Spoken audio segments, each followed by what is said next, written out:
Stuff going. Okay. Hey guys, welcome to the 7th episode of Let's Talk Comics, where myself and another co-host in the comics community discuss one of the many facets of the storytelling medium. Whether it be stories, creators, constructs, or adaptations, we hit it all. This week we have two gentlemen joining us tonight with the return of our partner in crime, ComicBoom. What's going on, brother? Going good, going good. How you doing, Dark Knight? I am doing swimmingly, my friend. It is cold on the east coast. Swimmingly. But second off, we have a longtime viewer and someone who I've talked comics with on a number of occasions for over a year now, or at least around a year. Please welcome Taylor from the podcast 52 Pickup. What's going on, man? Nothing much. Hey guys, happy to be here. Hey man, it's good to have you on. Another one, man. Like Comic Dividers, a long time coming having Taylor on here. Yeah. But as you guys know, our topic for tonight is going to be Aquaman the Trench, which we will get into in about a second, because as you all know, we have our pulls of the week, which are just the comics that came out this week that we either anticipate heavily to read or that we've read already that we really enjoyed. I guess I'll kick it off and go with the most obvious choice, is Heroes in Crisis. Tom King on writing duties, Clayman on art. The story, is honestly really interesting. It's mysterious. It's big. It's bold. They're doing something new with it, and I don't know if I can necessarily compare it to Identity Crisis like most are quite yet, but it is a little bit more grounded and a little bit more gritty tonally, which does air some similarity to Identities. As per usual for me, Tom King's dialogue gets a little scratchy, but it's definitely not one of his like worst occasions with dialogue issues. It is a little bit smaller, but that is like a clear and noticeable problem for me here. Some of it feels a little bit forced, but for the most part, he seems to have gotten some characters pretty well, and it definitely deserves a reread before I give a total opinion on it, which I'll probably end up doing a review on. But just to give credit where credit's due, to Clayman on art is spectacular. I mean, you guys have read him in Batman in the New 52. Taylor, we were talking about earlier how he started up in the Valiant universe, but all in all, this was a really solid book, far better than I expected it to be, and I'm kind of glad I gave it a chance at this point. So what are you guys looking at for this week? We can I guess we'll give Boom the shaft for the second and let Taylor go next, being the new guest on the show. For me, I think it's a toss-up between Doomsday Clock 7 and Justice League Dark 3. I've been loving Justice League Dark. James Tynion has been knocking out of the park. He gets characterizations down. I love it's a horror book kind of, because here we get like a big focus on the Upside Down Man, which I'd introduced in the last issue, and he is creepy, like really creepy. The art is amazing. It's by Alvaro Martinez and Raul Fernandez, the penciler and inker, and Brad Anderson, who's like a superstar colorist. His colors are amazing. He's one of my favorite colorists in the industry right now. And of course, Doomsday Clock. I know people are kind of putting it off because of the schedule, the release schedule, but I always look forward to it every month it comes out, even though it's every 2 months. And this issue ratcheted up a lot because we finally get Dr. Manhattan in the issue, and we get his motives. He has a talk with Rorschach and Marionette and Mime and Comedian. Do you get to see his penis? Yes. Is it going to ban it? Are they going to recall all the issues and ban all the issues? We're not allowed to see the Batwing, but we're exposed to a radioactive penis of Dr. Manhattan. I mean, I feel like they won't have a problem with it because it's like Geoff Johns and Gary Frank. As big of a following as Bermejo has, and Azzarello is pretty well known, whether or not people like him. But I don't think not a fan. Without going too side tangent, I generally like Azzarello. But as you were saying, we got Dr. Wang Hatton. So. Of course the art by Gary Frank is stellar, as it always is. He just crushes it. And it's Anderson on colors for that too, right? Yes, Anderson is his regular colorist. Yes. That's awesome. Do you feel like now that because I'm a little bit behind on Doomsday Clock, do you feel that now that we're 6 issues in, Do you or this is issue 6, right? This is issue 7. 7. So we're past the halfway mark. Even more pertinent. Do you feel like Geoff Johns is doing a good job at melding like some of the Alan Moore tones with the DC universe? I think so, because I think this is, even though like this hasn't, like Geoff Johns is one of those writers where like he kind of did this with like Infinite Crisis, where like puts like a dark overtone, but he's always like the heroes will get through this. Unlike Alan Moore, where it's like nothing is good, because Alan Moore is like the biggest cynic in the comic book industry. True. I think he might be the biggest cynic in the world. Yeah. Well, I mean, British people are kind of cynics. I know that's a generalization, but that's like a trope. But yeah, I think he's doing well. I know a lot of people are not big fans of like slow burn, and this is a really big slow burn book. But we get a lot of, I don't want to say answers, but we're going towards answers.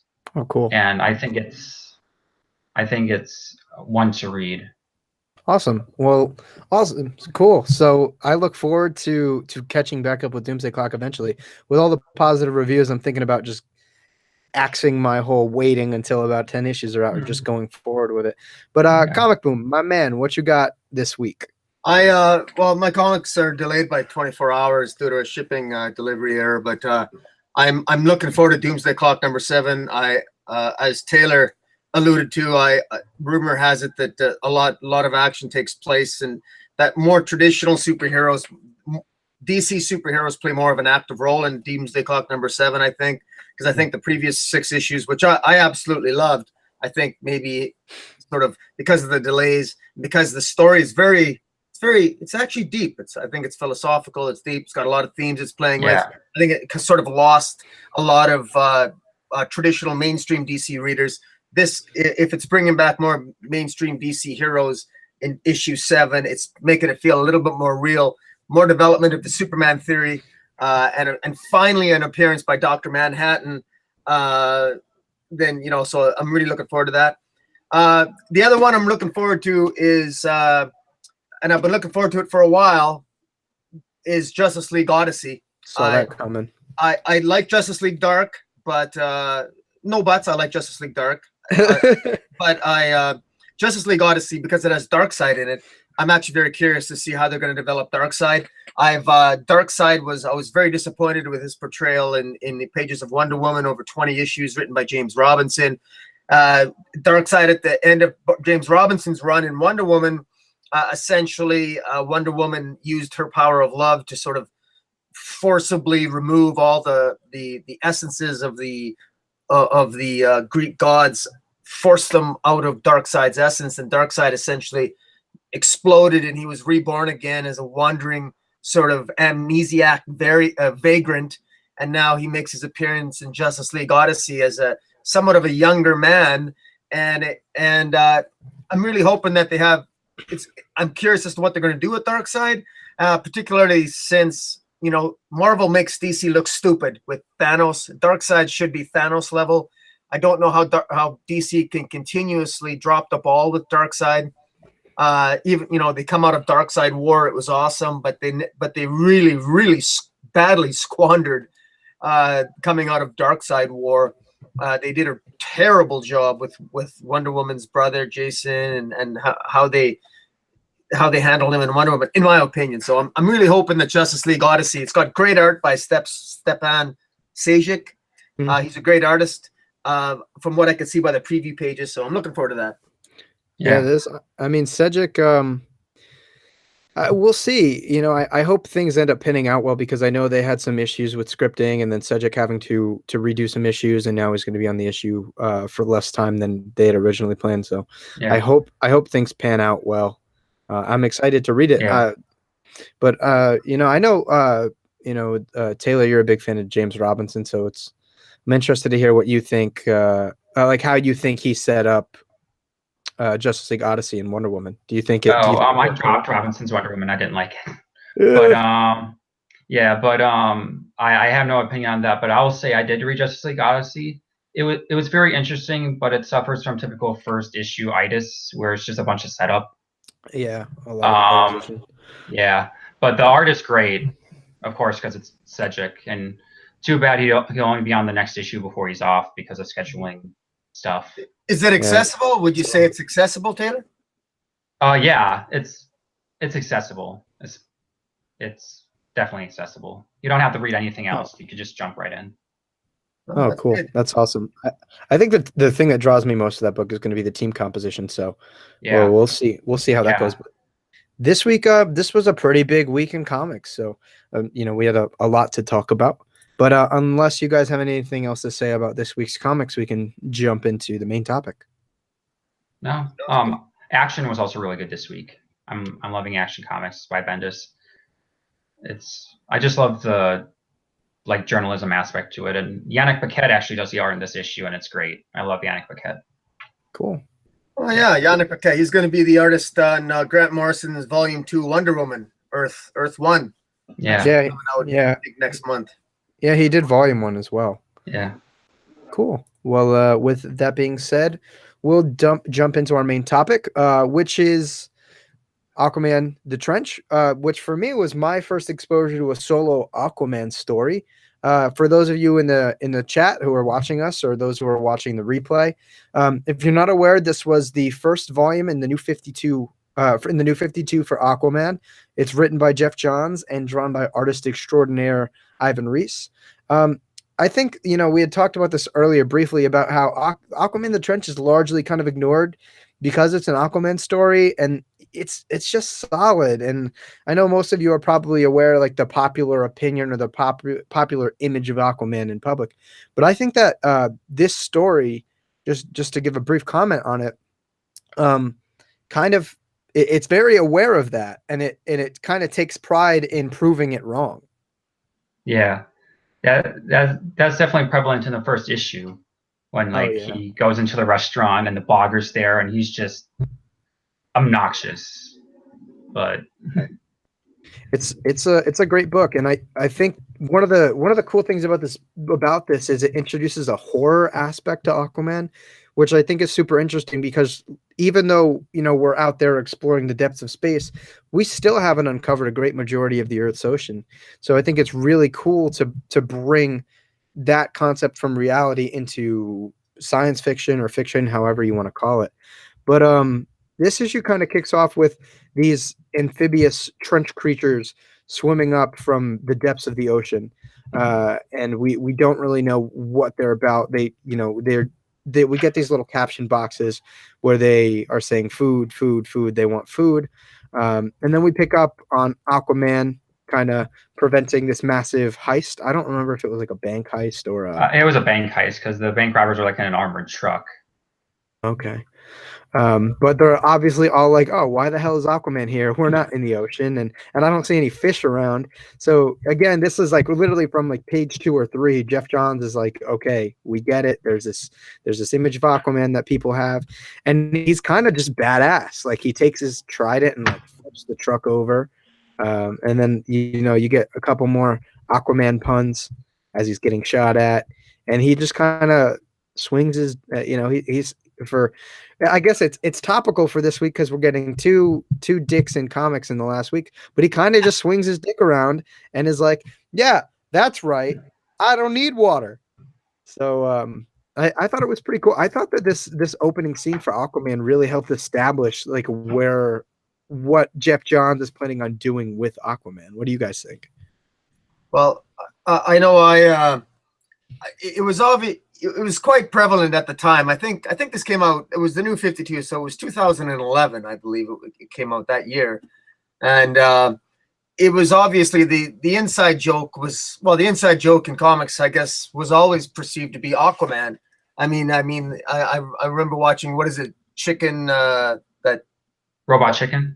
Robot Chicken, yeah. Aquaman's always the joke. I mean, he's always sort of the joke member. And Geoff Johns, actually, many ways throughout that what would be considered the first issue of the Trench arc, very much plays that even the police officers were embarrassed that they were one up by, that the bad guys were caught. They needed help by Aquaman. So in many ways, as much as he was trying to prop Aquaman up, I mean, in some ways it sort of reinforced the fact that many people in the citizens of the DC universe appeared to be sort of not take Aquaman very seriously.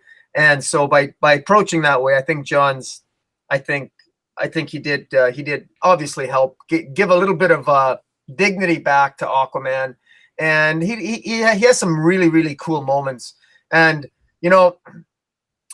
just a quick comment, and then I'll stop talking because I don't want to talk too much. But other than to say that I actually feel reading this, I'm glad I reread it, because this actually feels more like a Rebirth Aquaman than Rebirth Aquaman did. It actually, and the New 52 felt very different than traditional DC Comics. It was more a little bit more darker. The New 52 was more real, but this really felt like a genuine Geoff Johns Rebirth Aquaman. He's someone who doesn't want to be king. He wants to live in Amnesty Bay with Mira. He wants to embrace her. He has images of his dad telling him, part of your responsibility of owning the lighthouse is that you protect the sea from here, not from within the ocean, but from the shoreline. I mean, it was very optimistic, and he was extremely helpful, and like I said, he was kick-ass. I mean, and when you compare this Aquaman to the Aquaman now with the beard and who's sort of like the lost king or the shunned king of Atlantis, two very different character approaches. Yeah. Well, I mean, it's interesting because I don't know. Well, I know, Boom, you probably had some exposure to Aquaman for a while before I did. I don't know about you, Taylor, but like I said, this was the first time I read a solo Aquaman story. So this was my biggest I'm not going to keep reiterating that, but for me, I thought this was really interesting because what I had seen up until that point was Aquaman the King. And here he's trying to be anything but that. And I found it really interesting. Again, I really love how Geoff Johns is just making it aware that, like, yes, Aquaman is a laughingstock of potentially all of comic books, but he's not something to be laughed at. Like, yes, those little, it's like, for me, I feel like the concept of joking about Aquaman is kind of like how we feel about Adam West Batman. Like, we love it for what it was, but like, we know that that's not a true reflection of the character. But it's really funny. Like you said, the police officers are kind of like hankering on him, and they're like, I can't believe we just got upstaged by Aquaman. And before he jumps off, they're like, do you need a glass of water? Are you good?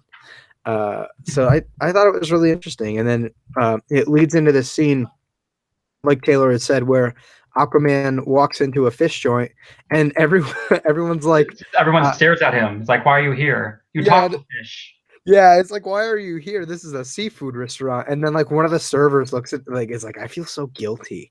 Like,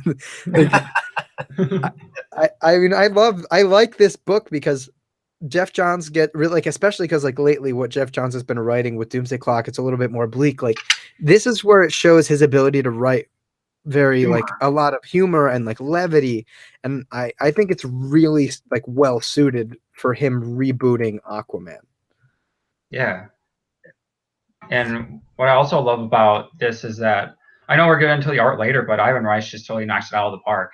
Oh, and he goes dark too. Like, when we see the trench, they're all like in shadow and they're terrifying.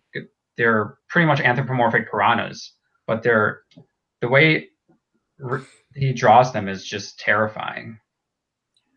Yeah, his art is really good here.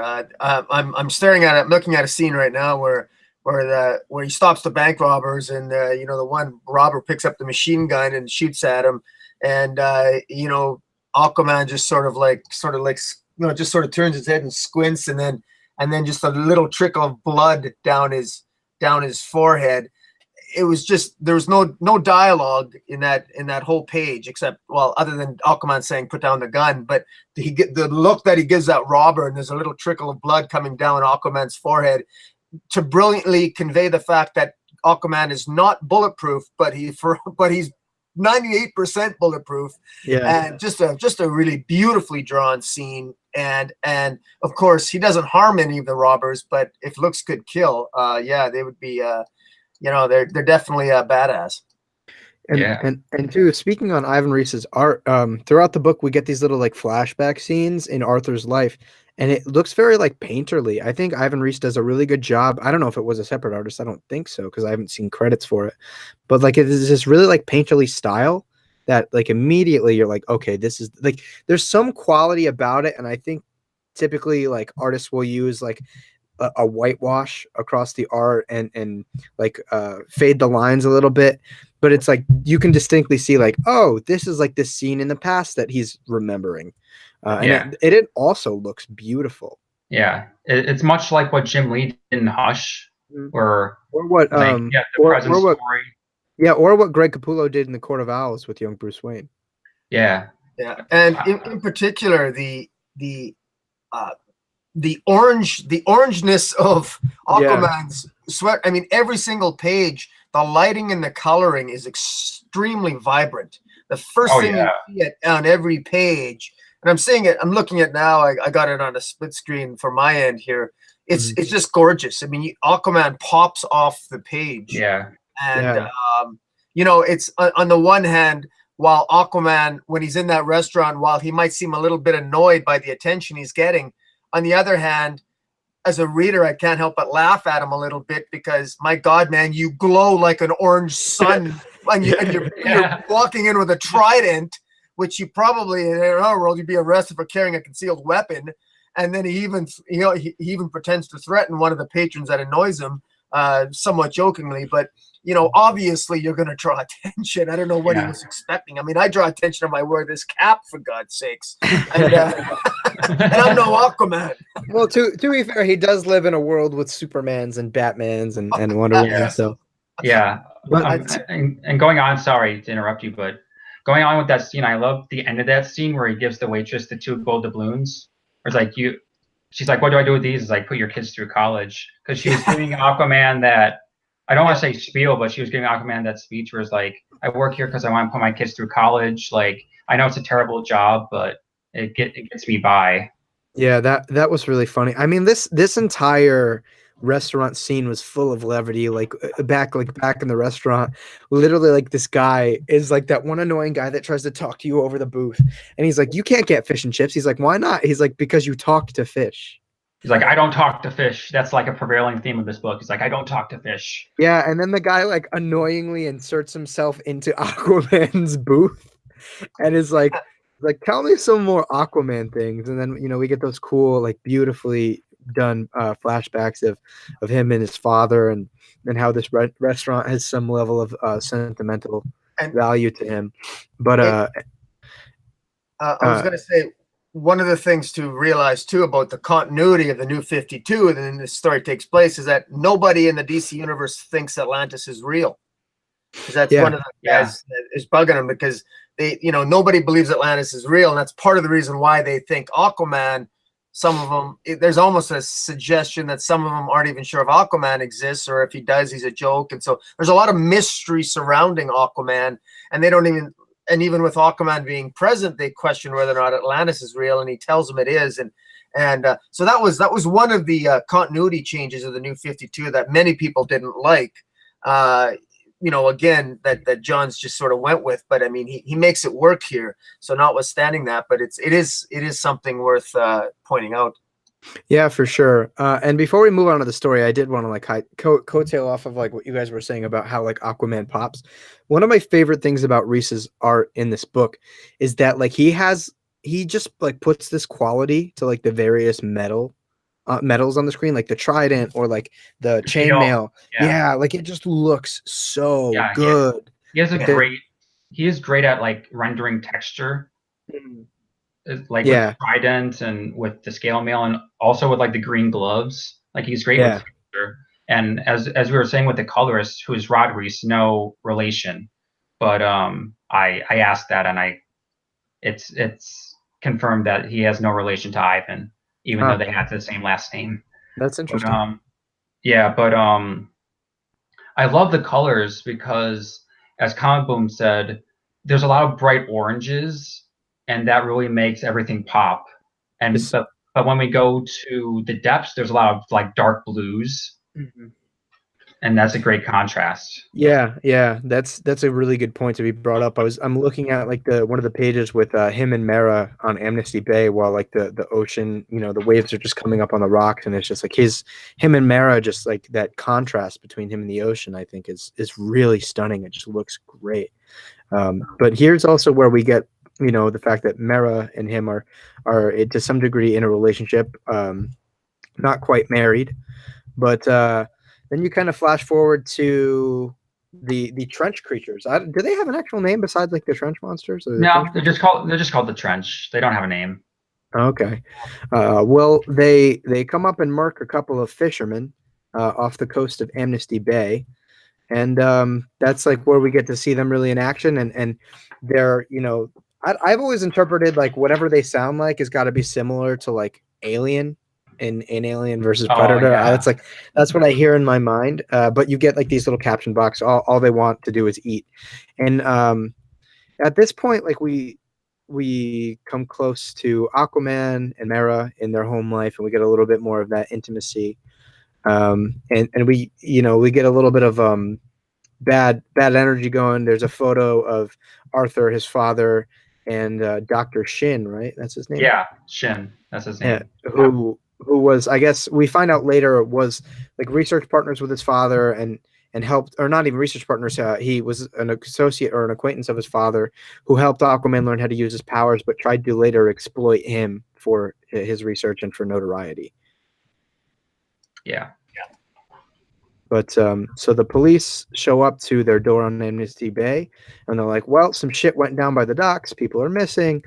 And Aquaman... That's another great point of humor, because like the deputy who like lies that he's the sheriff, he goes to the doors like, I heard you lived in a lighthouse. I went to every lighthouse around here looking for Aquaman. Yeah, that was really funny. And then Mera, he's like, well, what can you do? And she just like flexes her shit and makes like this big water construct. Oh, I love Mera. But so yes, he gets to the scene, and like the actual chief is like, yeah, like we don't need you. But the guy's like, bro, like Aquaman saved my sister last year. I think he can help. And they continue to like demerit Aquaman.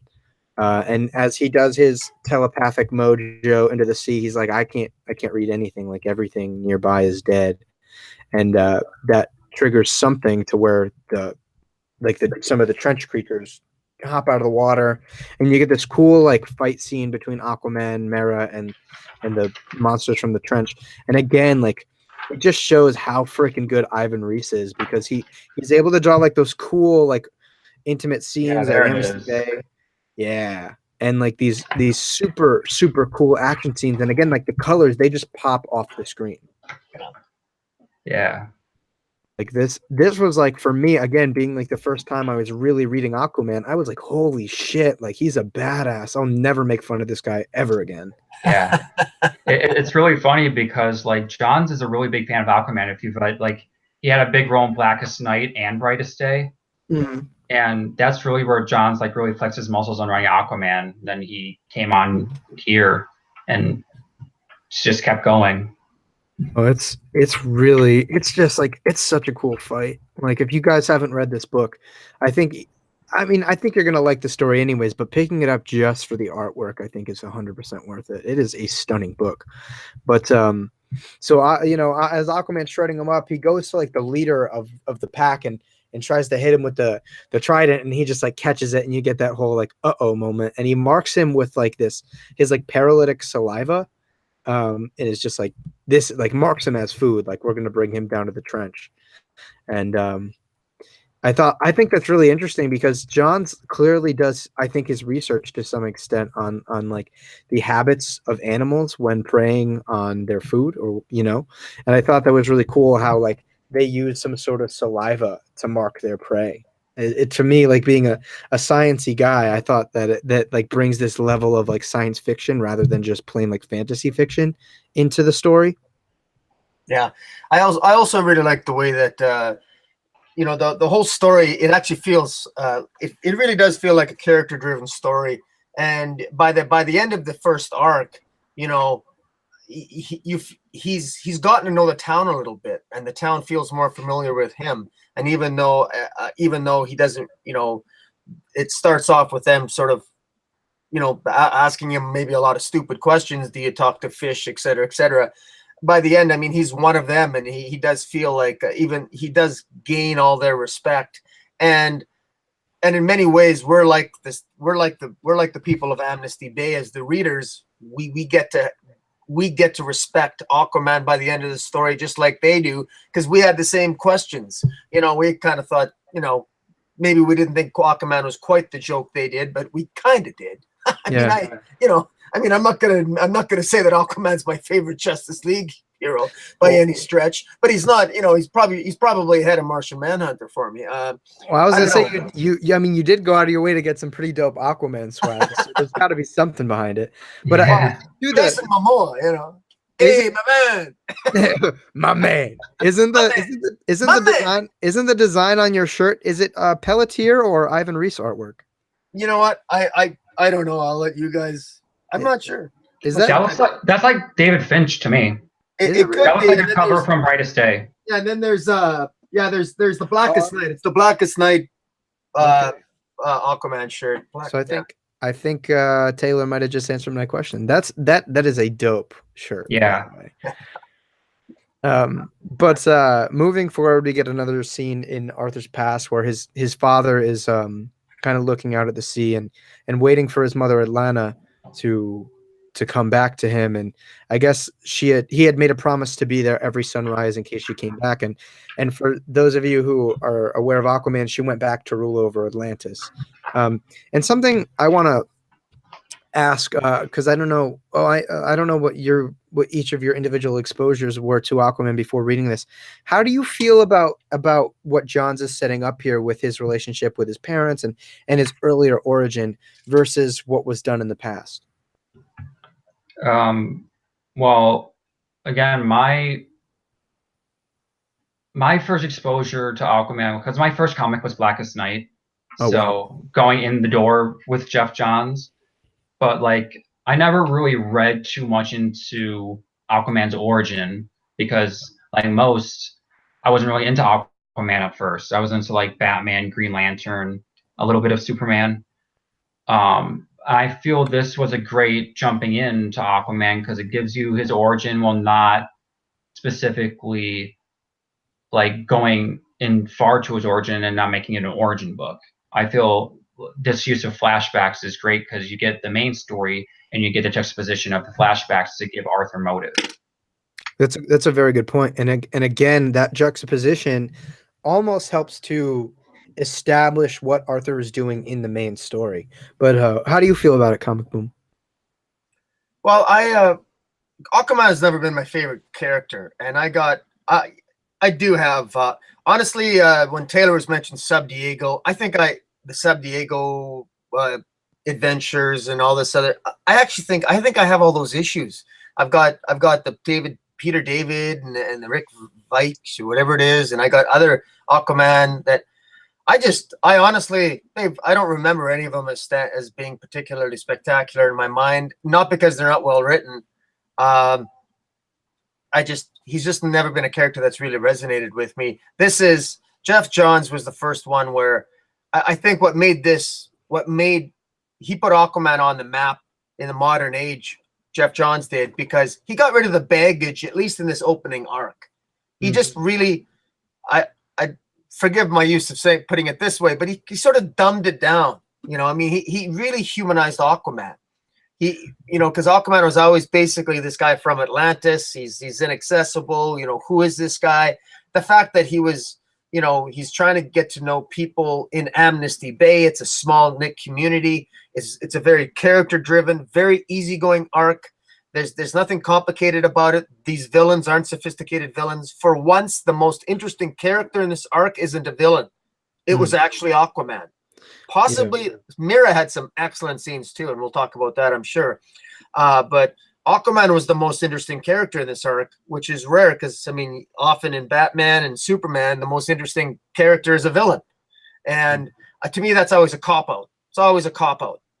It's the same thing why I don't really respect somebody that comes along that writes I can argue with Dark Knight on this again on the Joker, but to me, the last thing Batman needs is another stellar writer giving us another take on the Joker. Whoop-de-doo.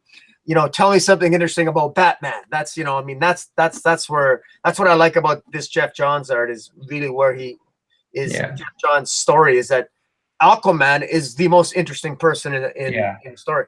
Yeah, that's what I love about Geoff Johns, is that he's a very personable writer, that he focuses more. I think he's a master of character interactions. Agreed. And that's what I love about Geoff Johns. Like, you have the interactions between Arthur and Mara, and then Arthur and the police, and then Mara and the police. Like, and they're all different. I mean, he just fundamentally understands and loves these characters, and that definitely shows in his writing. Yeah. Like, he doesn't pull any punches. He doesn't get lazy with anyone, especially, like, you know, considering the public opinion or the public image of Aquaman today.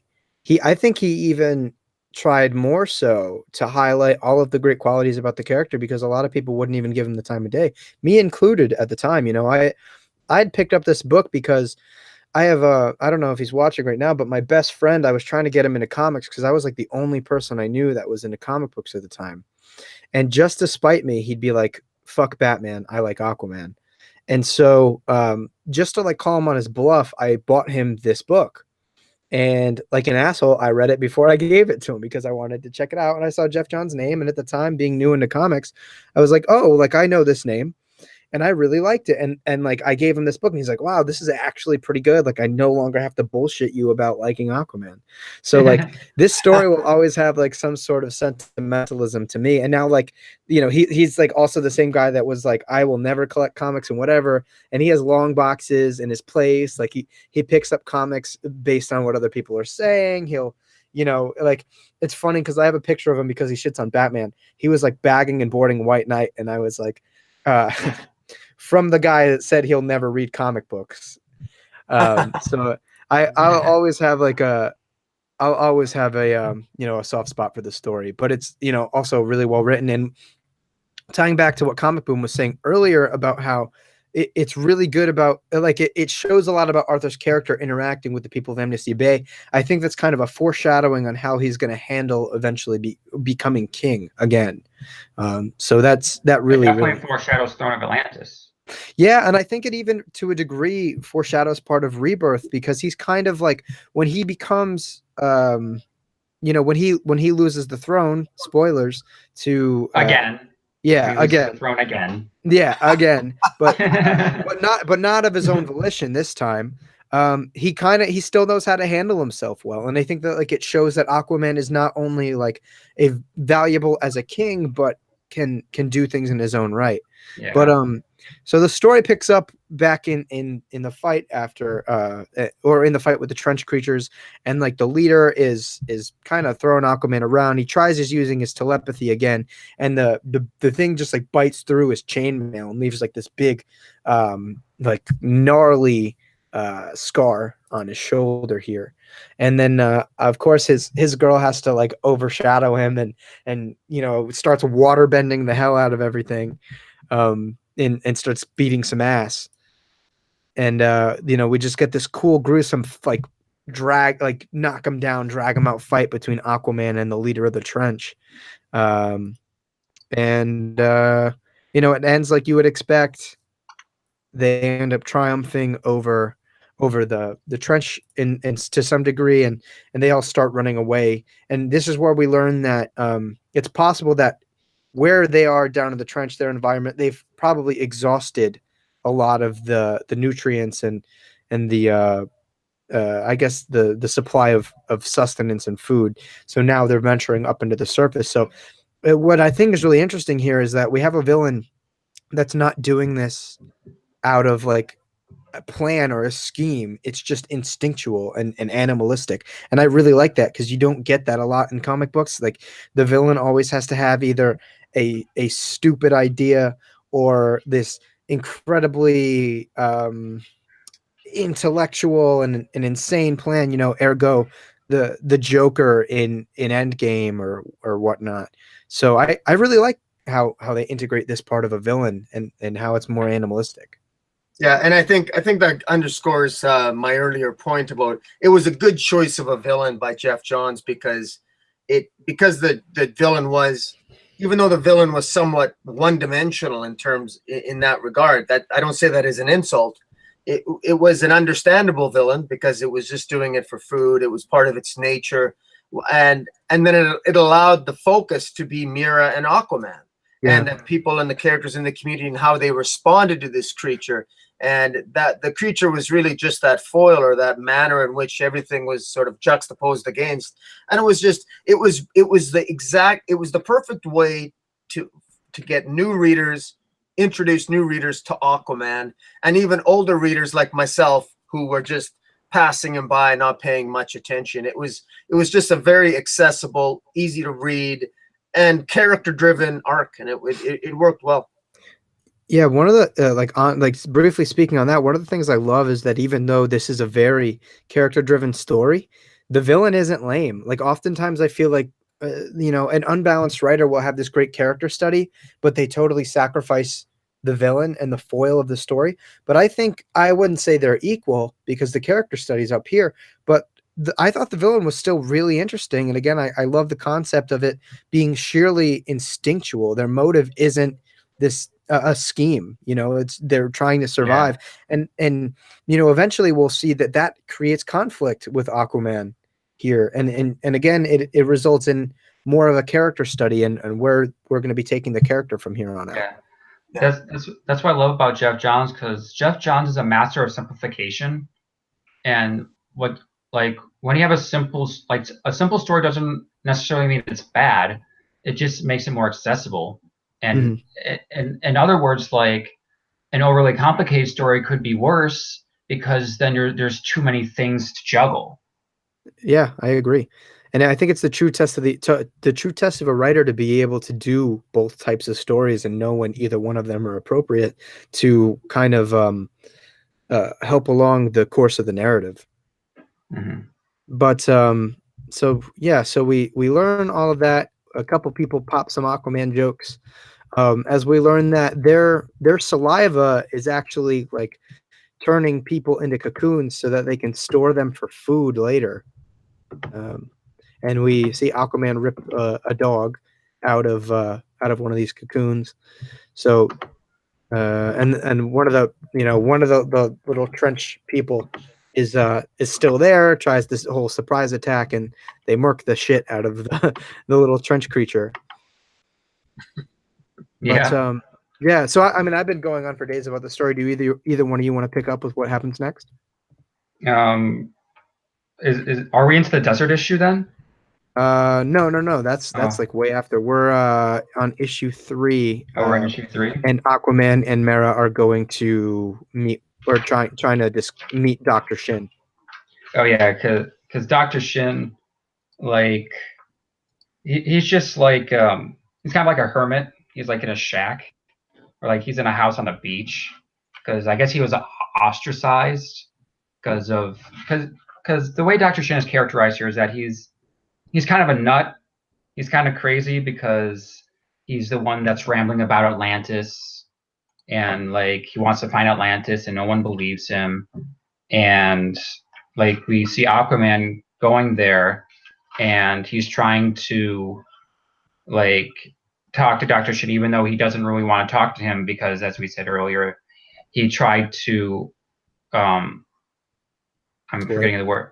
Yeah, he's like he tried to Aquaman to go to Atlantis, but he wouldn't let him. So there's kind of like he's not really a villain. He's more like a foil to Aquaman. Mm-hmm.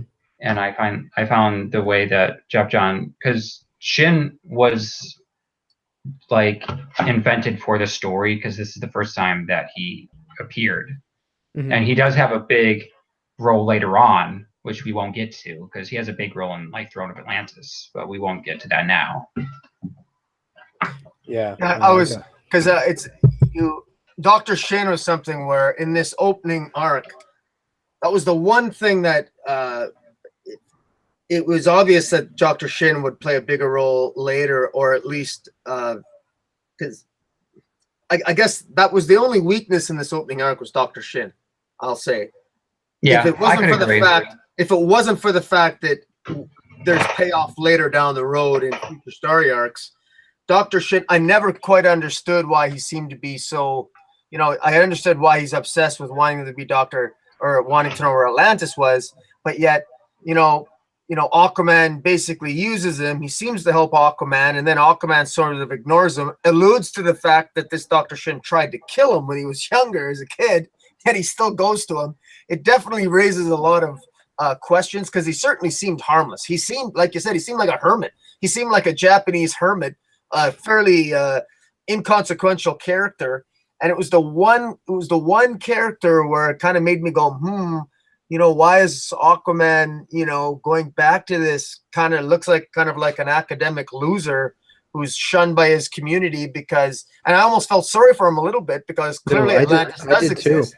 Atlantis does exist, and Aquaman, okay, and if he tried to kill Aquaman, you know, there seemed to be no evidence of that. I was surprised there wasn't a flashback sequence of maybe Dr. Shin trying to kill him or something. I don't think he ever tried to kill Aquaman. I think he tried to get he tried to fool Aquaman into showing him Atlantis. Like he betrayed Aquaman's trust. And I think that's what makes it a little bit more tragic, because it's like after, like, you kind of, again, like you said, you feel for him a bit because after all this work and research he did, like he has nothing to show for it. And he's considered a hack because Aquaman, or because Arthur never corroborated on anything or showed him anything.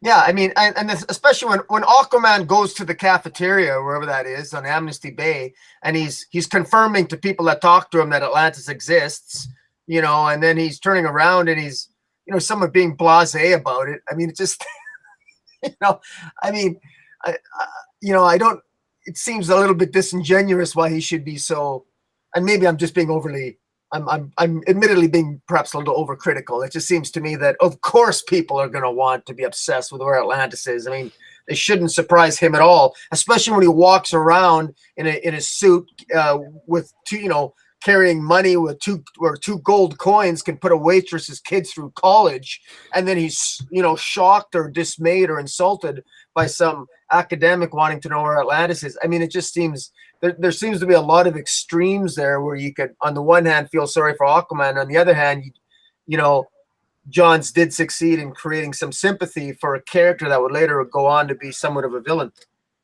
Yeah, and one of the things I like too is that, like, especially in this arc, I feel like Shin is a really good plot device in two ways. One, it foreshadows the coming stories, because we get this panel where he says, "You still kept that trident despite all the trouble it might bring."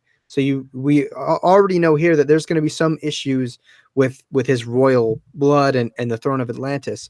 But also we again kind of delve deeper into the science fiction aspect of this whole thing. And he talks about how the energy that it would be required for these creatures to generate their bioluminescence is astounding, and they'd have to eat like 20 or 30 times its own weight and to keep its metabolism going. And so again, you almost feel somewhat for these creatures, because they're just trying to survive, and they're strictly acting off of their instinct to survive. And then we get that little the information about, you know, what that fluid is that they spew to mark their prey, and it's very predatory, because there are, like, for example, there's like the poison dart frog, I believe, and if you make contact, like, its skin is incredibly poisonous and can cause some serious I think it's like neurodegenerative diseases, and it can cause like heavy paralysis. So I found that really interesting, just being a biology guy myself. Yeah. But it doesn't. Well, go ahead. Finish your thought. I was going to say the cool thing I like too, and again it plays into marine biology, is that Aquaman doesn't feel it as much because of all the exposure he's gotten in the sea to various toxins and into the different like properties of the ocean. So I thought that was really cool. I think I can't help but there's a part of me that thinks that Aquaman is just a little bit of an asshole, because he brings that trench creature to Dr. Shin. Dr. Shin says to him, "It's an entirely new chain of evolution. Do you have any idea what this will do for me? With this, I can get my credibility back." And then Aquaman says, "I'm sorry, I can't let you keep it." Yeah. Leaves. So basically, it says, "Thank you for your help. Thank you for your help. But now that I've used you and I've gotten what I want from you, and I've ruined your career and your reputation, and I've denied that, I won't take you to Atlantis. Thanks, but no thanks. I'm going to leave again." Yeah, I mean, no, it's so cold. it is Like- cold. He's really cold. So, like you said, on the one hand, it makes you wonder that maybe Aquaman's kind of a dick. On the other hand, obviously, it hints to a backstory there. There must be some serious history Baggage. between these characters that and these are the seeds that Johns is planting for future issues. Yeah, I mean, I think too. Again, harping on Ivan Reis's art, like when Aquaman and Mera leave with the trench creature, he's just like screaming. He's like, please, please, I did you a favor. Like, where is Atlantis? And you can like just see the desperation on the guy's face, and I feel bad for him. I'm like, wow, like this guy's like, imagine that your entire life work almost being for nothing. You have nothing to show for it, and again, like you said, it gives him motivation for later story to be some sort of foil to Aquaman. Yeah. But so after getting a little bit of information from Shin, they take this deep dive into the ocean, going towards the trench, and we get this super nice splash page of Aquaman and Mera diving into the sea, and we get the like beautiful contrast of colors between them and the ocean, which we've spoken about at great length. So as we, I was going to say, I on the Comixology that I'm looking at, in between each of the issues, they show a black and white version of the pages, and you really appreciate the colorist, the skill of the colorist when you go from black and white to what it looks like when it's colored. I mean, wow, you really see that. Just how important a colorist is in a comic book. It literally is like night and day, and you really appreciate Reis's coloring. You make a really good point, and it really shows here because like they're swimming in the depths of the ocean, and Aquaman is using his telepathy to lead these bioluminescent fish, and like as creepy as these fish look, it like the imagery here is amazing. I have another splash page. Yeah. Gorgeous. Fantastic.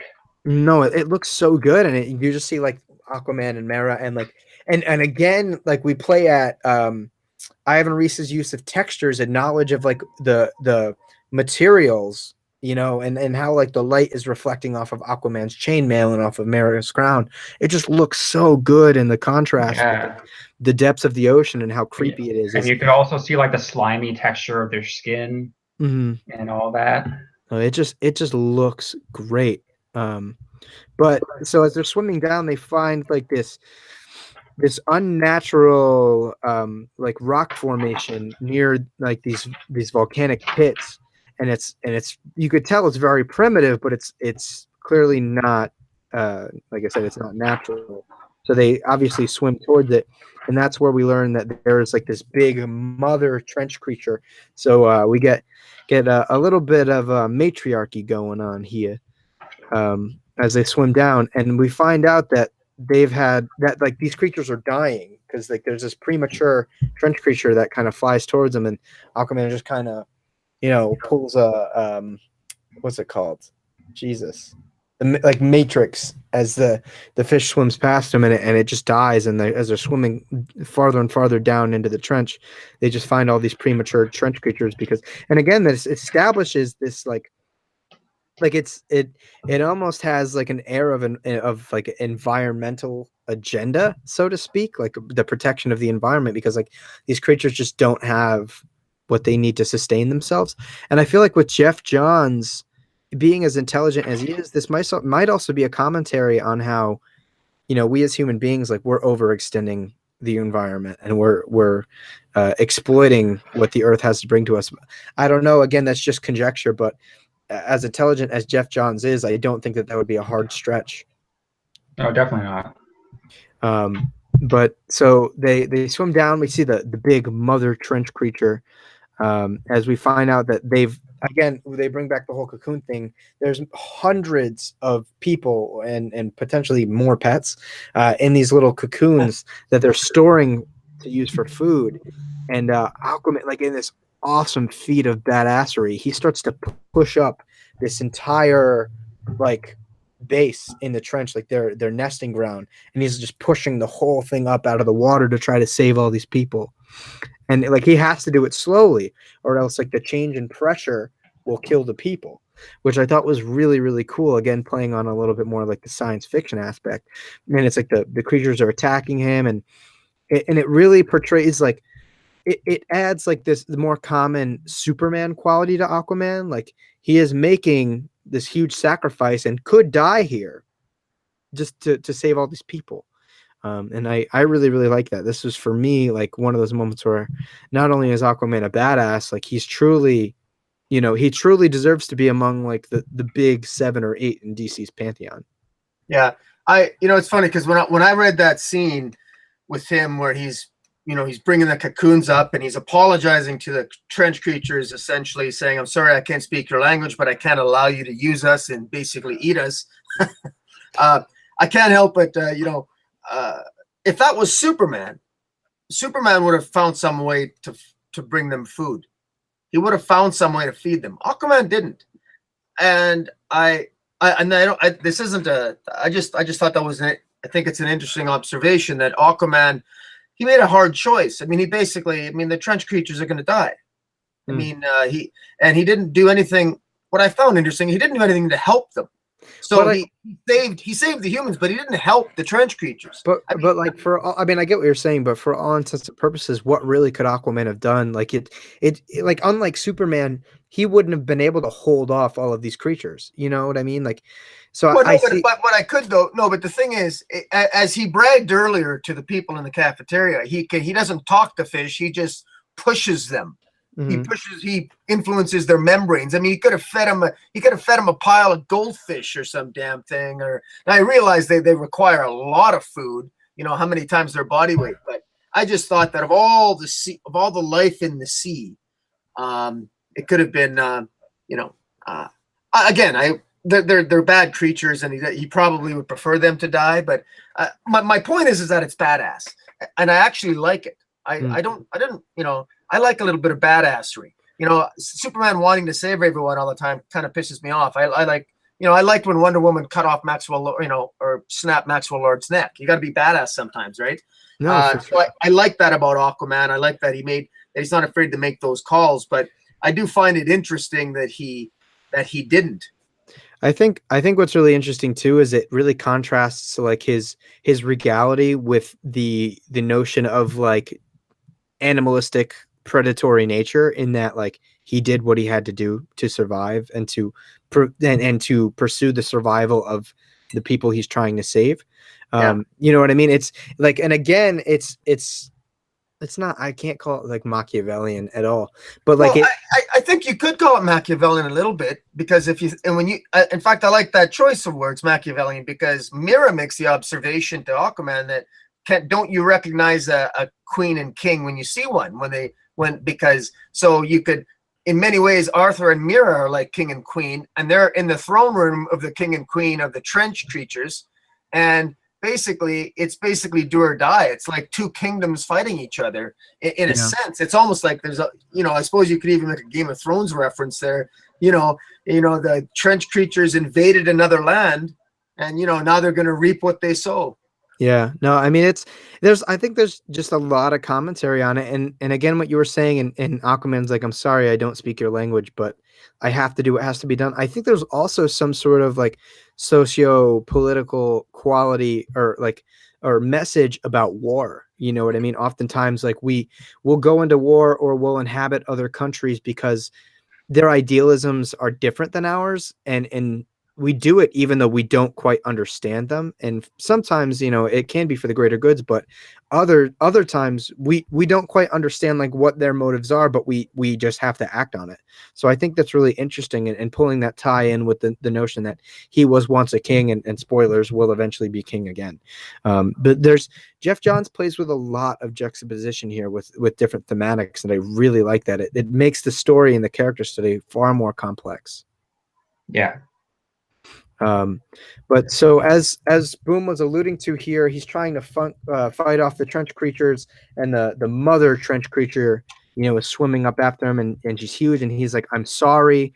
And he throws this trident at like that volcanic pit, and it explodes, and he actually has to, there's this awesome scene where he actually has to use all of his strength to close close the trench creatures in that volcanic pit so that they can't come back to the surface. And he makes that hard choice. And although you can see like some sort of look of sadness on his face, there's no regret. Like, he's confident in what he did. And again, it foreshadows how he will act later on as a leader of Atlantis. And I thought that was really, really cool. Also, like visually it looks great. Of course. Yeah, and I can't help, I just can't help but to just draw the distinction between this Aquaman compared to the present day Aquaman in DC with the beard, and you really see that he really looks like the pretty boy Aquaman, the pretty boy badass Aquaman. You compare that to Aquaman now, it's with the beard and a little bit more with that hard edge experience, it really sort of drives it home. So this is definitely a great Aquaman story, because you sort of get a younger version of Aquaman, not quite as seasoned, but you could still see you see the potential and the hints of the aggression and the darker sides that he would set forth in his life as the stories move forward. Yeah, and you can see that the guy's just born to be a leader, and he's born to make these tough decisions. So yeah, I thought, and the thing I like most about like the end, like technically this arc is only 4 issues long, because the other 2 issues are like single stories. But I love how this arc ends, because it just ends with the deputy giving them a dog. Oh yeah, it's adorable. And actually somebody aired that in the chat. Tweaks Dirt says the best part of this book was Mara dog food shopping. Oh yeah, we'll get to that. Yeah, I mean, I just thought, so before we get to that, they save all the people, they bring them to the surface, pull them out of the cocoon. And then like the cops are like, okay, like maybe Aquaman isn't as meh as we thought he was. And it ties back into the scene at the seafood restaurant where somebody's like, how does it feel to be no one's favorite hero? And this little kid that he just saved comes up to him, and he's like Aquaman. He's like, Aquaman's like, yes, kind of does the whole like, all right, like what you want, kid? Like someone's about to shit on me. He's like, you're my favorite superhero. And you just get like this brief like smile, like a smirk. Yeah, he smirks, and then he just jumps away, and it's like, this is a really fitting way to like start closing out the book. But like then you just have like the SWAT officer, because he's just been upstaged by Aquaman, and he goes, I still don't like him. I really think, and something too that I just noticed going through this, towards the beginning of the issue, you have like this really big panel of Amnesty Bay at night, and it's foreshadowing what's coming in the story and how they're going throughout the trench. Now I have Amnesty Bay at sunrise, because the sun is rising. Yeah, and at the end of the story, and now we know like Aquaman is making himself known as this great character, and I think it also contrasts like the people who came into this book feeling negative about Aquaman, and then people walking out feeling great about Aquaman, which was me in the beginning. And we get another intimate scene between Aquaman and Mara as the false deputy brings the dog that he'd saved towards the beginning of the story to them, and it's like she's like, oh, what's his name? And he's like, I don't know, but how about Aquadog? And it brings back a little bit of that like pre-Bronze Age camp, and I thought it was really charming. Yeah, definitely. But as the issue kind of comes to an end, we see Aquaman and Mara kind of embracing the dog, and again it just goes to show Ivan Reis's versatility in his artwork. Not only is he able to draw like the cool underwater landscapes and the awesome action scenes, he has this awesome intricate moment of a family and their dog. And the funniest part is that Aquadog doesn't know how to swim. Yeah. Like I guess we're gonna have to teach him. It's just a really charming way to end the book, and then the issue ends with like this cool little epilogue, and it shows Atlantis sinking, and it says Atlantis was once the most powerful nation on Earth, but in one night it was destroyed. And then it's just kind of like this plug for the next Aquaman story, and that's where this story ends. So it's short and sweet and to the point. You know, overall, I just it's a solid story, man, through and through. Yeah. It got me interested in a character that I was largely uninterested in and would not have given the time of day to. And so like Geoff Johns ultimately accomplished what he set out to do. He brought Aquaman to a new audience, and that made me, pick up Aquaman in DC Rebirth, and I really enjoyed it for the first, quite a few issues. So, so overall, what do you guys think was like the biggest strength of this story? Oh, the character interactions. That's the biggest strength. Fair enough. Definitely. I Boom? actually, well, there's no question that the Amnesty Bay, I actually thought, I would not have thought that I was interested in the people of Amnesty Bay, but I actually I felt that the people knew him. I felt like it was the perfect, I connected to Aquaman as almost like a quasi-citizen of Amnesty Bay. I really liked it. And, you could, as corny as that kid saying, you're my hero, you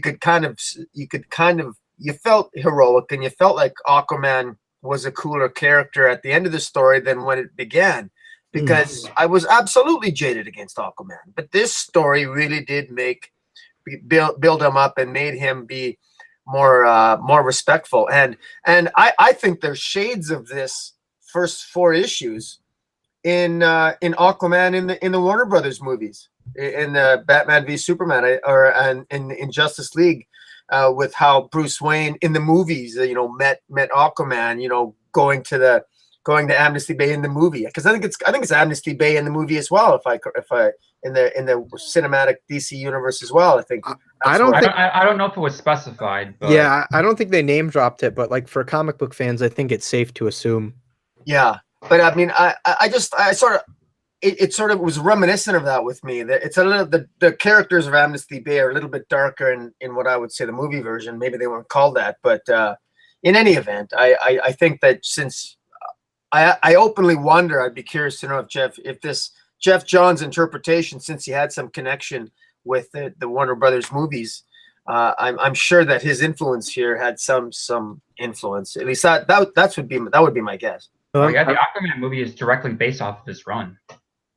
Is it really? Yeah, with like Throne of Atlantis. It's basically like Throne of Atlantis and The Trench, like put into one movie. That's what it's. Oh my god, how freaking cool would it be to see a trench creature?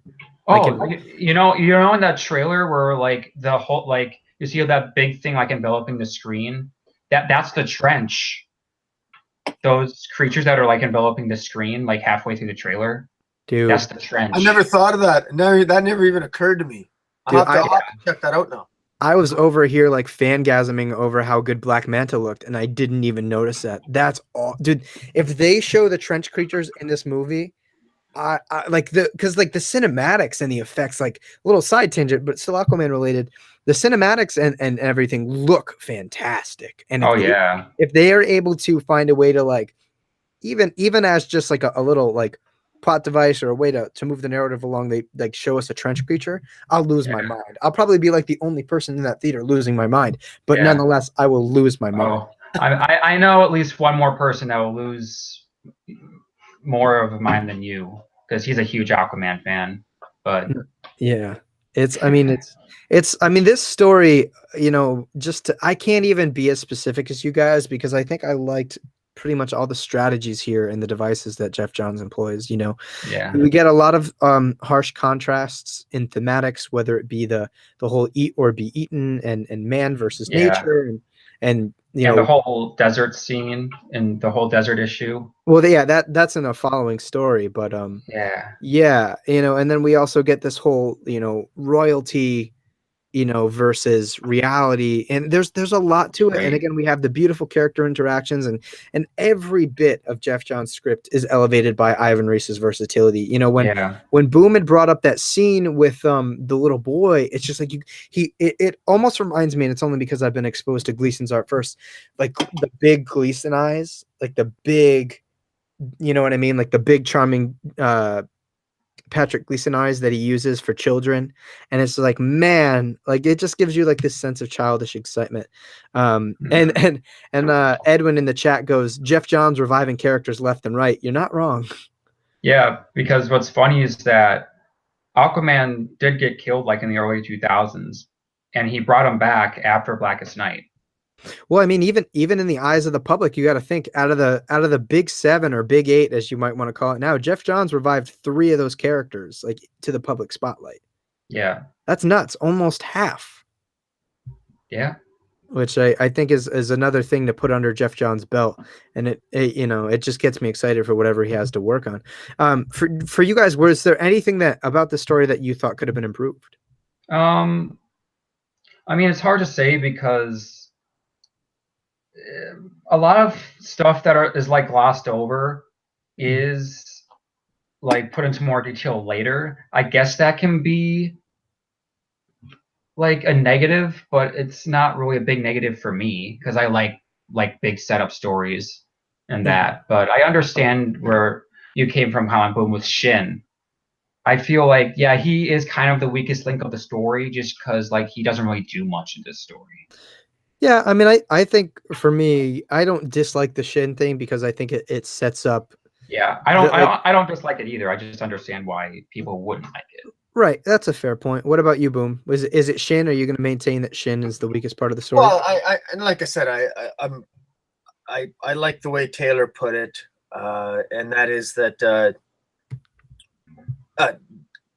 I think, again, I'm nitpicking. I think a little bit more revelation about Shin. Like there could have been some flashbacks about hinting exactly, what was going on there, because it was Johns was very, very good at portraying Aquaman as it was. I ended those 4 issues really, really curious about Aquaman's youth and his relationship with his mother and his father, and I've never really been interested in Aquaman's history before either. And again, it's not like I don't own a lot of Aquaman comics. I just don't care. I mean, they're sitting in a box somewhere in storage. Well, I mean, you own at least one more Aquaman shirt than I do, so that's but it's one of those things where, honestly, this was a pretty good. This was 4 issues. This was pretty good stuff. This was a pretty good story. And if we would have gotten too much of Dr. Shin, it would have taken away from the strongest part of the story. And I think that were the characters of Amnesty Bay and Aquaman and Mira. And I think it's also worth pointing out, and we're probably going to get to it now. I mean, there's still 2 other, even though this arc was, I suppose, technically 4 issues, at least on Comixology, when you get when you get the arc, it actually includes 2 more issues, which we haven't even talked about yet, which in my view, I actually enjoyed more than the first 4. Well, do you want to talk about them a little bit? Actually, I think they're related because they continue with the character development of the characters of Amnesty Bay, because the next issue is, it starts off with Aquaman, sort of falling from the sky, landing in a desert, and you wonder how he gets there because obviously he's not near water. So he says, and he starts hallucinating, has a conversation with his dad, and then it flashbacks 12 hours earlier and basically states how he gets there. And it's basically because the cocoons that he brought to the surface had a glyph. The people at some lab ripped a glyph off of it with the same symbol that looked like Aquaman's symbol, and it basically made a high-pitched noise.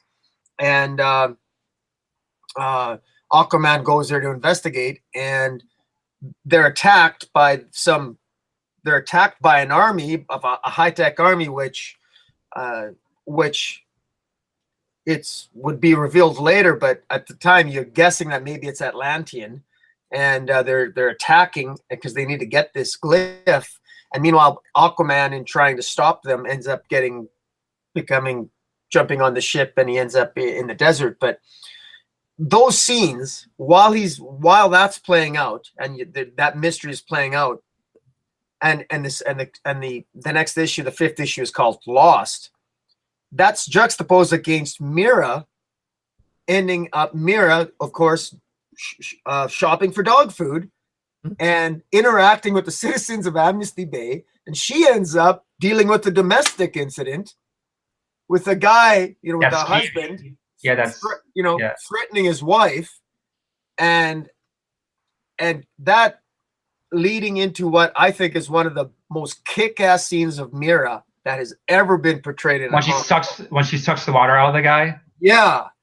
Yeah, that was fantastic. When she did that, I mean, literally, what an inspired way. I mean, we all know Mira has power over water, but the way Geoff Johns, I think the way she stated it was, people think that we're powerless if we're away from water, but as Mira stated, it's we humans that are powerless when we're away from water, not Atlanteans, and then she starts sucking the water. I mean, she does the equivalent of making this guy 2 or 3 days worth of dehydrated in a matter of 30 seconds. She just sucks the water from this jerk.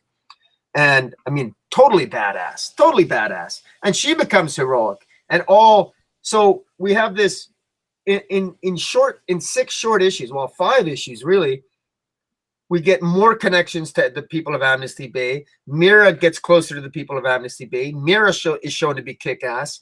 Aquaman is shown to be, very resilient even in a desert. And we have Atlanteans coming into the fray. I mean, Geoff Johns really builds up this story quick and fast and in just 5 issues. And then there's a 6th one on top of it. So it's very impressive. Yeah. I mean, too, going back to the issue where Aquaman's in the desert, they do this, like Geoff Johns uses this strategy with like Hal Jordan and his father, where like in a time of crisis, and here specifically, Aquaman's hallucinating that his father is like coming to him, which I thought was like, it's just, to me, that's like a big Geoff Johns strategy that I love. But you find out that those people that were sent to attack or for whatever means were Atlantean, and they have this message from a pre-sunken Atlantis saying that Atlantis is in danger because the king and queen hid something from the people, and it has to do with like the trench, which I thought was really cool, tying that back into the bigger story arc we had before. And that goes deeper into the last story arc, which Geoff Johns wrote, called Death of a King. That like ties the whole story back around.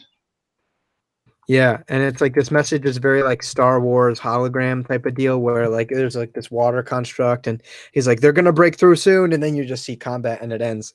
So I thought that was really really cool, and I mean, that's where pretty much where the issue ends, and he gets he makes his way back to Amnesty Bay because the Navy recovers him, and you get the went to town for food, and you get that really cool issue with Mara. So those, I wouldn't even call them filler issues. I'd call them like setup issues. Issue 5 and 6, but it's a good way to balance out the story, I think, and it leads from the I guess the what's it called? It leads off, I guess, from the tone at the end of the 4th issue of Aquaman. Yeah, agreed. But too, something I don't remember if you mentioned it, how like at the beginning of the issue with Mara, it shows like Mara pre-relationship with Aquaman and how she's like trying to murk him. Yeah, because like Mara, the whole backstory behind Mara is that she's from this prison colony called Zebel. I think that's how you pronounce it. And basically, she was trained to kill Aquaman, and she was sent out of Zebel because you could only send one person. You can't send like the whole army, because I guess the portal, you could only send like one person through the portal, but she ended up falling in love with Aquaman. So that's the whole thing with Mara.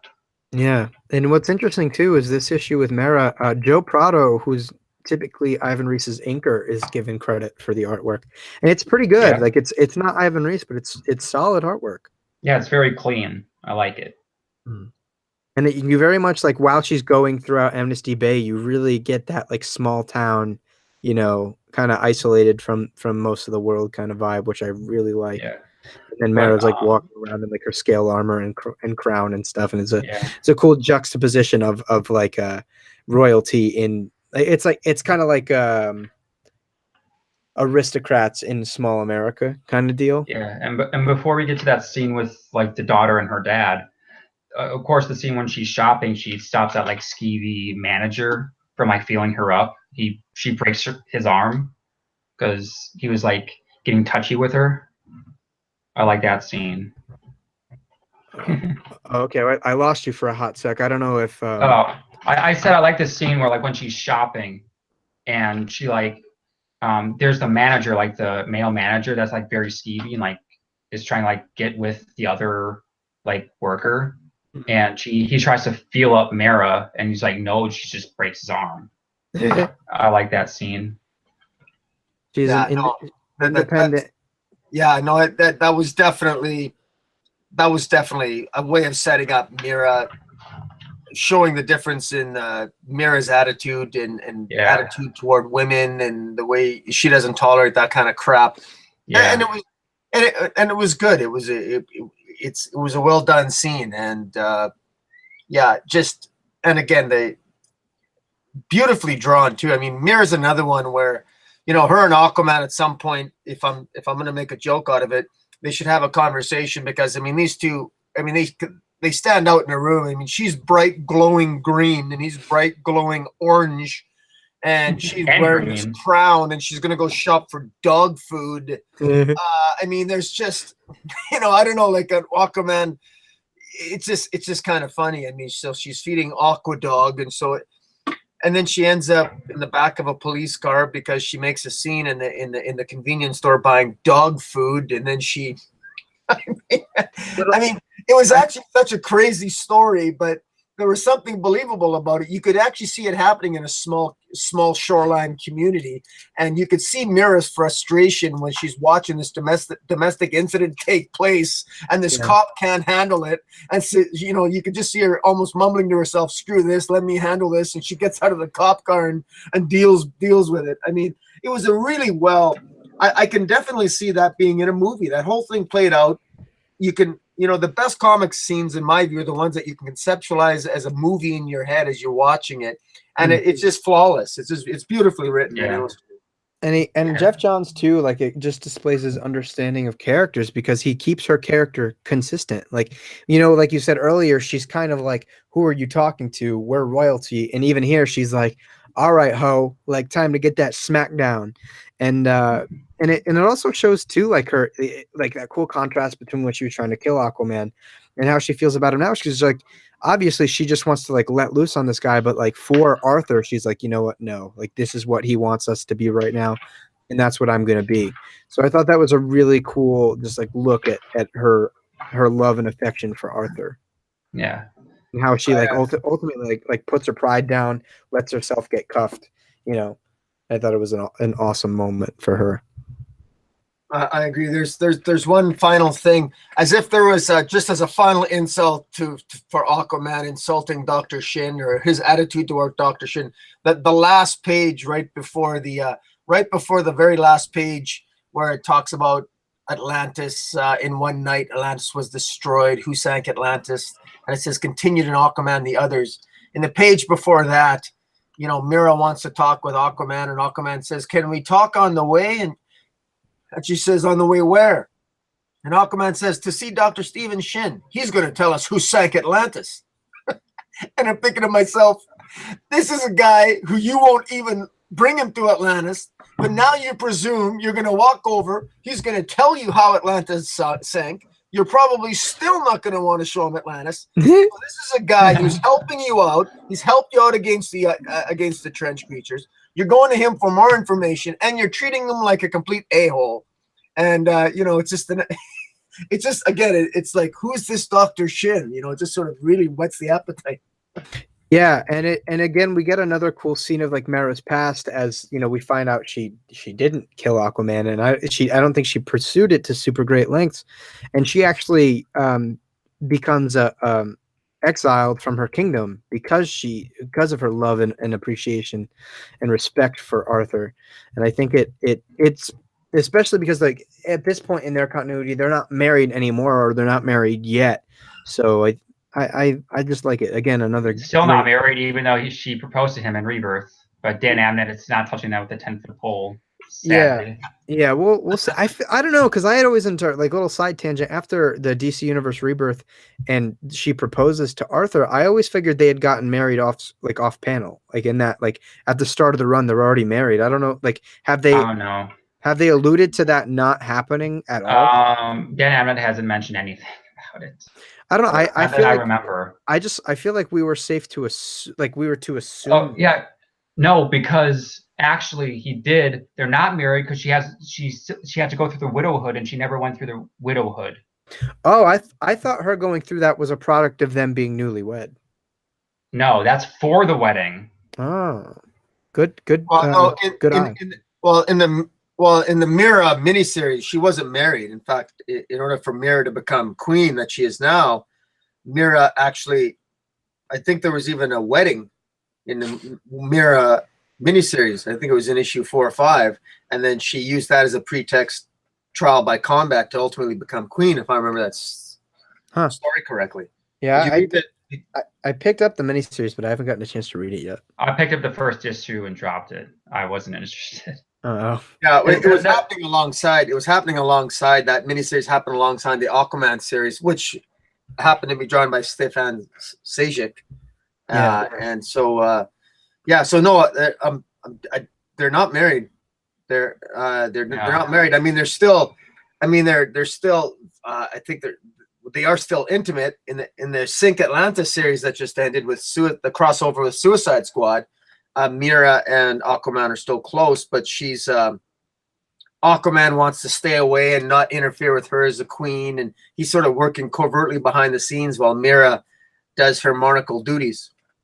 That's interesting. I'm behind an Aquaman, so it's another one of those that I have to catch up on. But we got in the chat some Okie dude. He says he's not much into Aquaman. Would this story be a good place to start with? Yes, I'd say yes. In the beginning of this conversation, I had made a note of saying this was my first exposure to Aquaman solo story.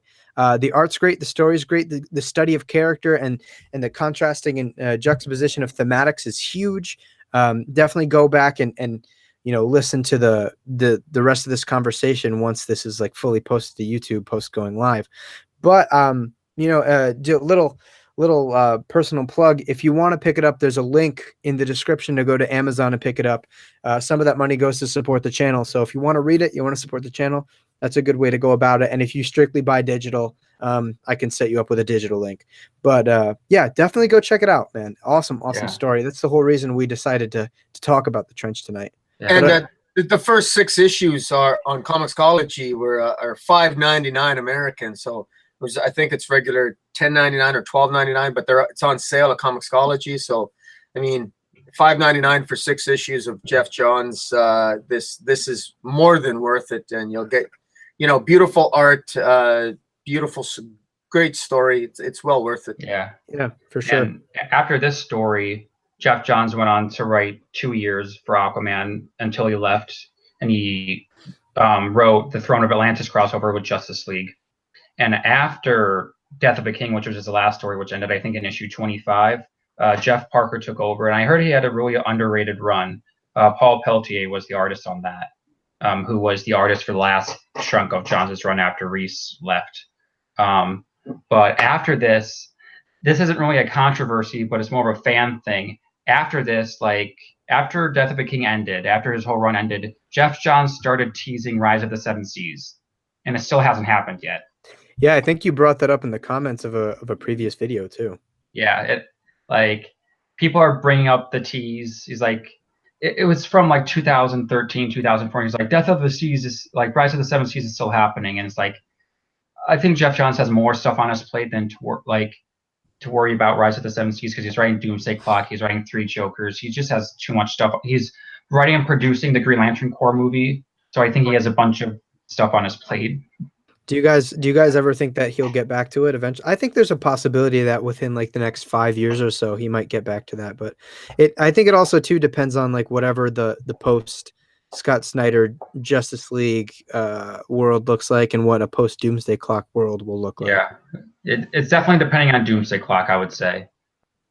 Yeah, I don't think there's any question that I think he might have to tweak some of his original plot points, whatever they were, in order to fit into the the new DC, you know, rebirth continuity post Doomsday Clock or whatever. But there's no question in my mind that he's going to end up doing some Aquaman in the future. I think DC is his wheelhouse, and I think his passion is comics. I think that he may have had an interesting time, being involved in CW and the movies, but he's much better at comic books than he is coordinating movies, in my opinion. And obviously, I'm not the only person that feels that way because he was essentially fired.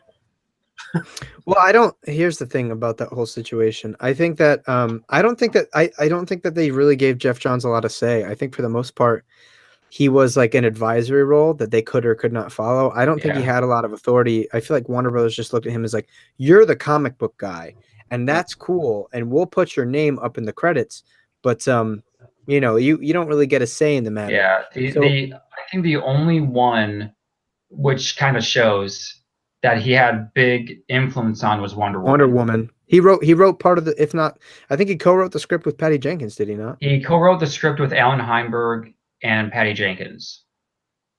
Yeah, and it was spectacular with the script. Well, I mean, come on. I mean, he had some influence on Green Lantern, the movie Green Lantern. Very little. I think the whole. I mean, it was. Well, okay. Well, go ahead. I'd say very little because I think the main point of his thing with Green Lantern is that they came to him as like, "Hey Geoff, we want to make your Green Lantern Secret Origin story a movie." He's like, "Okay, you could if you put then they put him as a producer because he wrote the story that they're adapting, and because he didn't write the script, he didn't direct it. I don't think he had like a big producerial role. I think he was just there because he wrote the story that the movie was based off of, and if you watch the movie, they didn't follow the story that well, so you can't really if anything, you blame like Mark Guggenheim and those people who wrote the movie.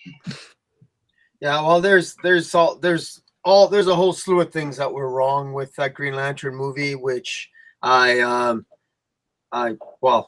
you know what? That's another video. I'm not even going to start because I won't be able to stop. Other than to say that, I am genuinely worried about his Green Lantern Corps movie. Geoff Johns doesn't inspire any. I have no confidence in his ability to be involved in a movie. I don't see any evidence of it. Although maybe Justice League, he managed to put some lipstick on what was a very big pig, and that movie could have been worse. But I really don't seem to have.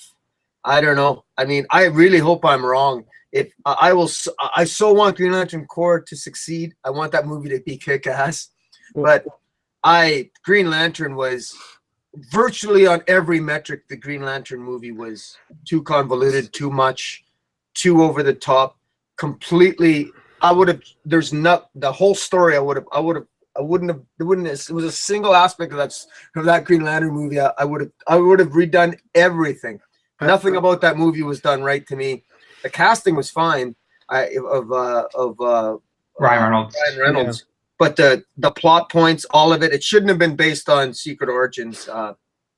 Anyway, that's a topic for another day. But I mean, I will say I agree with you. There are a lot of redeeming qualities about that movie, maybe besides the casting. But I will leave it off with this.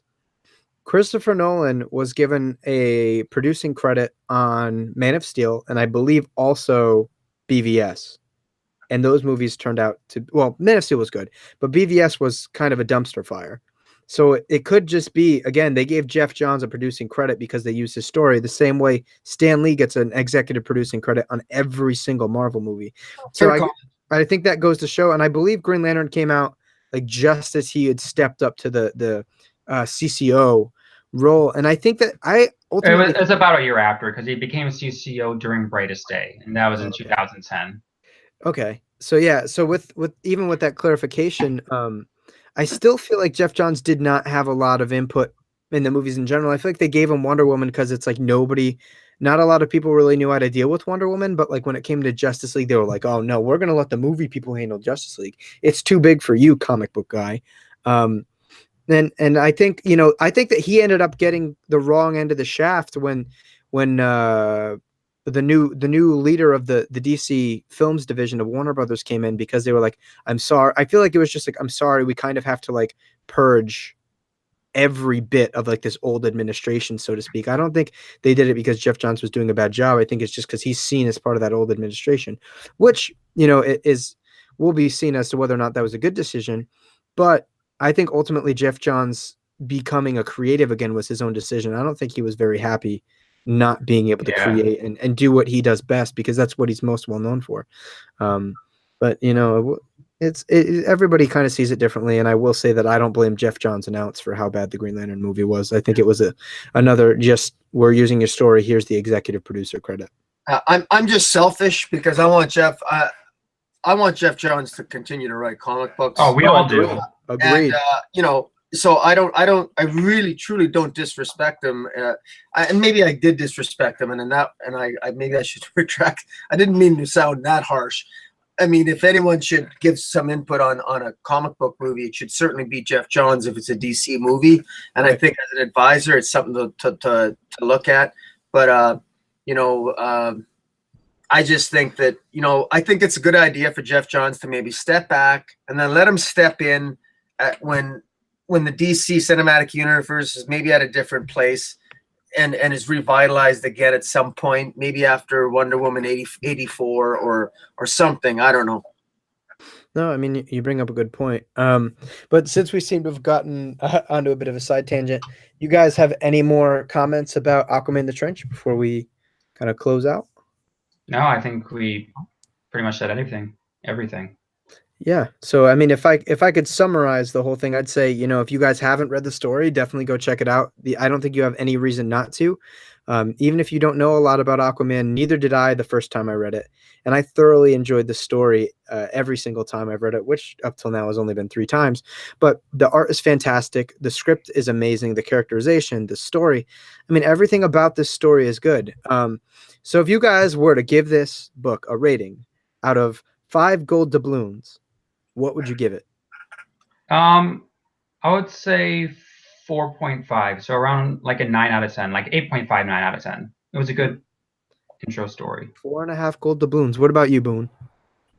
I would have to give this. Yeah, I'd give it, the story wise, I would give it a solid 9 out of 10. It was really good. A solid 9 out of 10. And I would give the art a 9.5. Yeah, it was a really great mixture of story and art, and it's such a great combination of artist and writer. That's very, very hard to find sometimes. I mean, people take that for granted, but this was really, really done. This had a cinematic feel to it reading it, and not every comic book has that, and I actually got that out of here. So it was really well done. No, I 100% agree. This was a great example of how when a writer and an artist can connect with one another, the elevated product that comes out of it is tremendously better than what they could have been individually. This is a great story. I'm going to have to agree with both of you and give this book a solid 4.5 out of 5 gold doubloons, or a 9 out of 10. It's really, really solid and a great way to introduce yourself to the character if you don't know a lot about Aquaman. But with that being said, I do want to thank both you guys a bunch for coming on. Boom, it's a pleasure as always to have you on and chat comics. And you know, Taylor, we've been largely faceless people messaging each other for about a year now, so it's really cool to have you on the show and it was nice to meet you, Taylor. It was nice to meet you. Yeah, you too. So been a great chat. This is a really good time. If you guys haven't already, go check out ComicBoom. His YouTube channel and his Twitter are in the description below. Same for Taylor. He does a podcast with a couple of his buds called 52 Pickup, where I put a link to their Stitcher page to go check them out, man. So if you enjoyed what they had to say here, you'll definitely enjoy what they do in their own projects. And me and Taylor were also talking about having him back on come like November, December-ish, when Batwoman gets introduced into the Arrowverse, and maybe doing some Greg Rucka Batman stuff. Or Batwoman stuff, I should say. So definitely look forward to that. If you guys haven't already, you know, same spiel, like the video if you enjoyed our conversation. Subscribe to the channel for more stuff. We're definitely going to be rolling out more and more as time goes on. We'll be covering New York Comic-Con a bit, potentially some more creator interviews, which we still have some of on the channel. Always more to come. We just did a pull list review and discussion on Adventures of Super Sons #1, Hal Jordan and Green Lantern Corps 50, and Captain America #3. So definitely go check those out. And again, make sure to go check these guys out. But unless you guys have anything to say, I think we're good to sign out for the night. No, see you guys later. See you guys later. Thank you for watching, and hopefully we'll see you guys in the next episode of Let's Talk Comics. So you guys have a good night.